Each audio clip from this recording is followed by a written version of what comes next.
I made this video to give you some tips about how to get your observation project presentations ready for when we present them in class in a few weeks. So this video is going to tell you a little bit about the basic format of what should be in the presentations, and then at the end I'm going to give you some sort of do's and don'ts for things you should do in a PowerPoint. So just so that you know, the final product for this observation project that you've been working on in your groups is the presentation that you're going to make in class on November 9th. So there is no paper. So the way that I'm going to grade you on the work that you've been doing and this data that you've collected is the finished presentation that I see in class.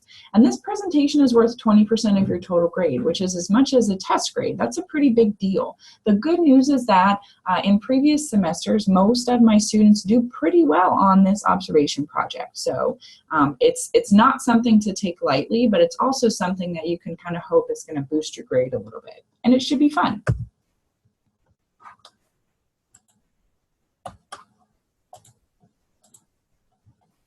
So how am I going to be grading these presentations since you're not turning in any sort of written document?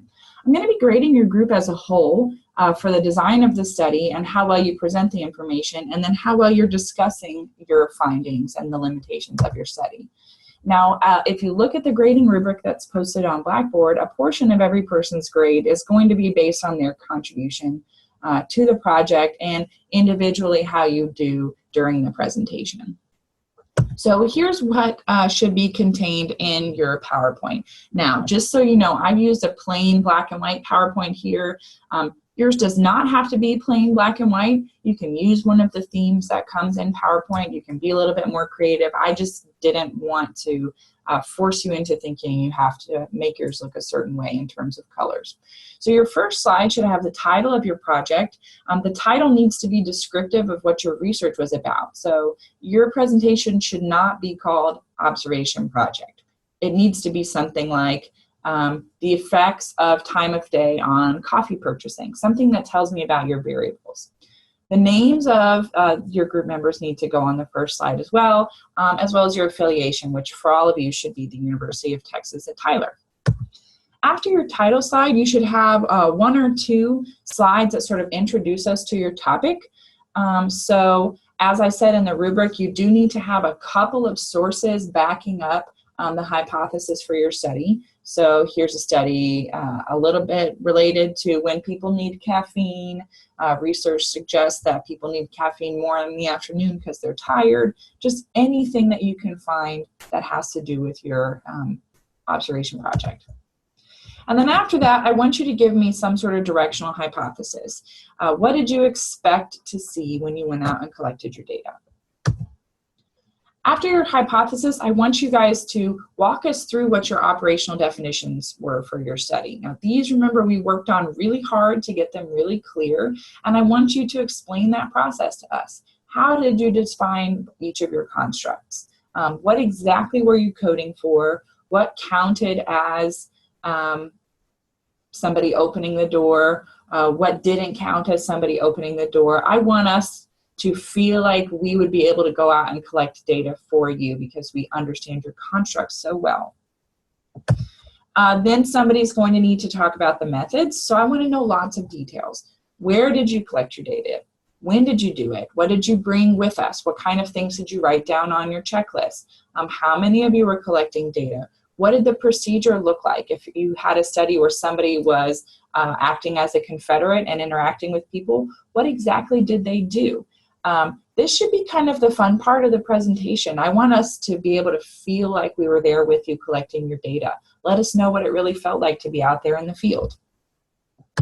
After you talk about your methods, you're going to get into your results. This is where you're going to show us the neat graphs and charts and tables that you made. Now don't get worried about these yet. We're going to be making these together in class on Wednesday.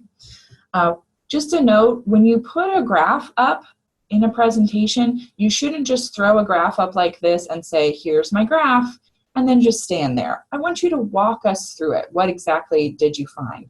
So if this were my presentation and this were my graph, I would say something like, As you can see from the graph, there were some interesting gender differences in snack choices. As you can see, men preferred cookies a lot more than women did. There was a big gender difference in who liked brownies. Women purchased a lot more brownies than men did. And there was less of a gender difference in who purchased chips, and so on. Kind of walk us through the patterns that we're supposed to see on your graphs. You can have more than one type of graph if you would like. I'm going to teach you how to make pie charts in class on Wednesday as well. Sometimes pie charts can be really useful for helping us visualize the kind of proportions of your data. And then you should also have an APA-style table that shows us the actual frequencies. And again, I'm going to teach you how to make these tables in class. After you talk to us about the numbers, your specific results, I want you to have a discussion slide where you kind of conclude and tell us the overall theme. So overall, what did we find? And then you're also going to get into some limitations. So here's some things that we did wrong. Here are some things that happened that we didn't expect. The important thing about presenting limitations of a study is that you don't just throw up a bunch of stuff that you did wrong and then leave us at that, because that's kind of a womp-womp, let down way to end your presentation. You want to tell us what you did to deal with those things at the time. If you ran into something you didn't expect, like, well, we were collecting our data out, we were going to collect our data outside, but it rained every day that week. So instead, we decided to collect our data in the UC. Here's how we think that affected our results. Make sure that we know how you solved these problems on the ground. And then the last page of your presentation should be the APA style references. You don't need to read these to us, but I do need to see the correctly formatted APA style references in your presentation. Now, on to some things that you shouldn't do. I hope you're having trouble reading this on your computer right now. If you can see, it's very small font in yellow that says, I can't read this. So tip number one when you're making your presentations for class, make sure that it's going to be really easy for us to read everything that you put up on the screen. So very small font, low contrast like this is going to be hard for us to read, and then it's distracting because when you're up there showing us your really cool research, we're going to be kind of squinting at the screen and saying, oh, I have no idea what that says, and we stop paying attention to you. Speaking of high contrast, now I said it's okay to be a little bit creative with your slide backgrounds and things, but make sure if you have an interesting, colorful background that we can still read the words that are on the screen. So this one is really low contrast, and if I saw a presentation like this, I would be really distracted. It's also important to note that it's really difficult to read text that is small, like I said, if it's in a low contrast color. Also super fancy fonts. They may sound pretty cool, but they're not going to be easy to read. Make sure you're not putting too many things on the screen at once. So a graphic that's going to illustrate your point is fine, but if you have 5 or 6 different graphics on a single slide, that's going to start being really distracting. It's also really bad to put a whole bunch of words on every slide. And I'm sure you've experienced this in classes that you've taken before. If I put up a slide like this, are you going to be reading all of these tiny words on the slide, or are you going to be listening to what I'm saying? You're probably just going to be reading. Anytime you put up a lot of words on a slide, your audience is going to stop paying attention to the words that are coming out of your mouth because they're going to need to read this dissertation that you put on the screen in front of them. So make sure that you don't put too many words on a screen. Oh, here's a fun one. Fancy sounds, fancy animation. There's nothing less professional and more distracting than doing something like that. Colors are fun. Colors make your PowerPoint interesting, but just make sure that it's very easy for us to read the colors that you pick.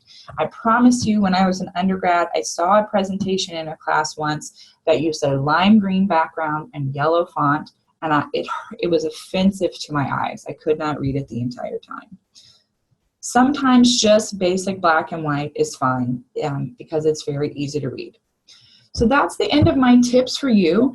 I want you to take these tips not as a way to make you nervous, but a way that you can kind of proofread your presentation and make sure that it's ready to go when you come to class on Wednesday.